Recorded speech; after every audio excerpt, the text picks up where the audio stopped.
Hi everyone, it's your friend Doris, TheCoder, back with another video. If you are new to my channel, welcome. I'm Doris Brinker, the anti-tech. So some of these pictures I can't make bigger. I'm going to call it anti-tech because if you're new here, you don't know that I'm not good with technology. If you're returning, thank you for coming back to my channel.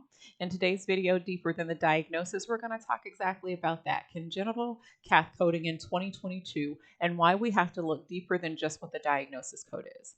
So, as always, some names I'm going to embrace: anti-tech and anatomy pusher. I'm going to cover a little bit of the anatomy so you understand maybe why they wrote these guidelines the way they do. I can't confirm or vet that, but it's kind of what I think. So, when we look here, these are the coronary arteries. And what we know about circulation is in the pulmonary arteries, the blood is deoxygenated. And in the aorta, big red and big blue is what I call these. In big red, the blood is oxygenated. So in normal anatomy, that's what should kind of happen. The coronary arteries are first orders, meaning they're one step off the aorta, right? So blood flow to the coronary arteries are oxygenated, right? So we've got oxygen-rich blood going to the coronary arteries, and if they are where they're supposed to be, it would look like this. You would have your right coronary artery, and this is me facing it, right? So imagine if instead it was my right. This is me facing it. So right coronary artery and your left coronary artery. And the left main actually creates the vessels we know as the LAD and the circumflex, right? So there's actually two origins to cover the three arteries, potentially four arteries that we talk about. This one does not depict a ramus, but if they had a ramus, it would also be like a trifurcation or three split. Instead of splitting in two, it was split into three, the left coronary artery. But two origins. So the left comes off the aorta and the right main come off the aorta. Patients can have situations where these vessels are not where they're supposed to be, right? So they're not maybe first order origins. I've seen situations where maybe they come off the same origin, so they have a common origin. I've seen them where the left comes off the right or the right comes off the left, right? So all of those things, when the body's being programmed and built, right, something can happen where something's not where it's supposed to be.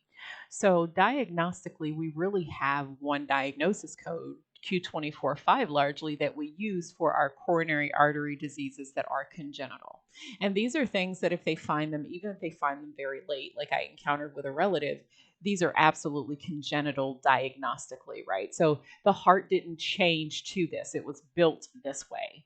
The left coronary artery doesn't just move, right? It doesn't like pack up its stuff and go to another room or go to another house. So this is what your normal anatomy looks like. These are some conditions, and again, I am the anti-tech, so I tried to just show this image and make it bigger, and it got super small. So this is as big as I can get it. These are some common conditions that you may see within your documentation. Things like anomalous origin from the pulmonary artery. I'll show you a better picture of these two. Anomalous origin from the opposite aortic sinus. So this is one where maybe there's kind of a shared vessel here because there's nothing coming off the left. So this is that common origin we talked about. A patient could have a coronary aneurysm that's diagnosed maybe congenitally or postnatally, right? But they know, again, this was there, right? This didn't happen. And I don't know, aneurysms can actually happen after the fact, but not always when it comes to this one. So this one you want to be careful because maybe even diagnostically, this aneurysm might be coded with an I code instead of a Q code diagnostically. Congenital atresia as well as fistula. So those are just different examples. And atresia just means, hey, it didn't open up, it didn't develop. So see how paper thin that is compared to the actual blood vessels. All of these conditions are coded with Q245. This is a better picture of the myocardial bridge. This was not a perfect picture. It's like, what do you mean? It's just a kink in it or it's a little weird, but this is what it actually looks like. So the vessel's supposed to be like that, but part of it is actually buried. It's actually buried under the muscle, or there is a bridge of myocardium over the artery, right?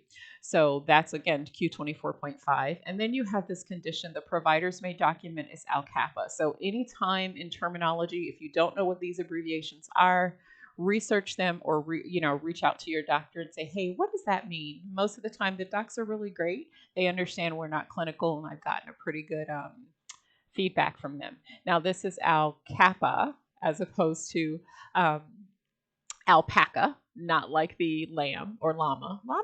Yeah, llama. I'm from Florida. We don't see llamas, so I'm not sure. I think that's a llama, right? We're not talking about the material or the fleece. So for alcapa, that is anomalous left coronary artery from the pulmonary artery, you see something like this where, again, this is normal anatomy, but instead of the blood flow, instead of the coronary artery coming off the aorta like it should, and usually you can't see with the pulmonary artery there, you're not sure where that comes from, but again, it comes off the aorta directly like you saw in that normal anatomy picture. Instead of it doing that, it actually comes off the pulmonary artery. And this is where I think it's important to kind of understand the anatomy and circulation part.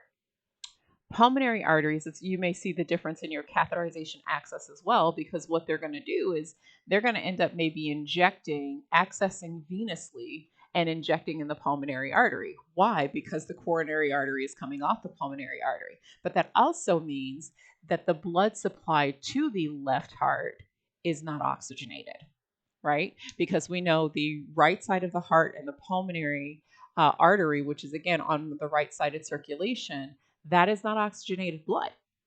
All right. So you may see alcapa documented. Again, a lot of different things. A lot of different things can happen with our programming. That's why I wanted to show you kind of some imagery here.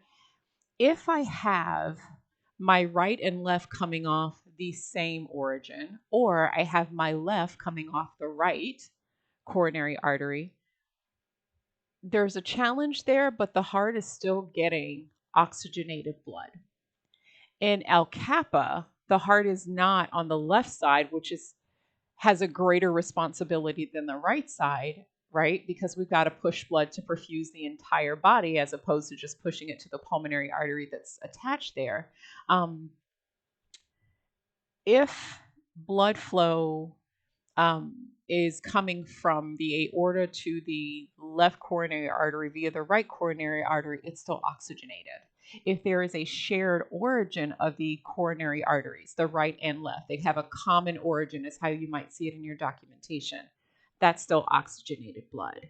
But for alcapa, same diagnosis code, but you have deoxygenated blood. So your guidelines expanded from 2021 to 2022, where it just said anomalous coronary arteries are non-congenital in 2021. They got deeper to explain if the anomalous coronary artery comes off the pulmonary artery. So I have a coronary artery that comes off the pulmonary artery, then that is congenital for procedural coding purposes, even though it's the same Q24-5, that the anomalous coronary artery of the with the right coming off the left or the left coming off the right would be coded. So slow that down. It's really important. Where are you going to look? You're going to look within your documentation, right? So you might see this with arch aortography, right? Because when they inject, you can do non-selective coronary angiography. It's still coronary angiography is what you're imaging. You're just not procedurally coding that because you have selective in the code descriptor for the coronary angiography. So we've got to go into these origins in order to code that code. But procedurally, as far as the data needed, they can do an aortic root injection or a supravalvular aortography, even maybe a left ventriculogram, and get information about the coronary arteries. They don't have to actually select them. Now, if a patient has alcapa, what will happen is when they're shooting that contrast, they're not going to see the left coronary artery light up. Right. And again, I used alcapa. There might be a situation where maybe it comes off, the right one comes off, and then it's alcara, I guess. I don't know. I've never seen that abbreviation. But that's where you want to look within the body of your documentation regarding the coronary angiogram to know, well, where did they shoot the contrast and what did they see? You might see a common origin, or they'll tell you specifically the right coronary comes off this, or the left coronary comes off this, or there's a common origin, or it comes off another artery.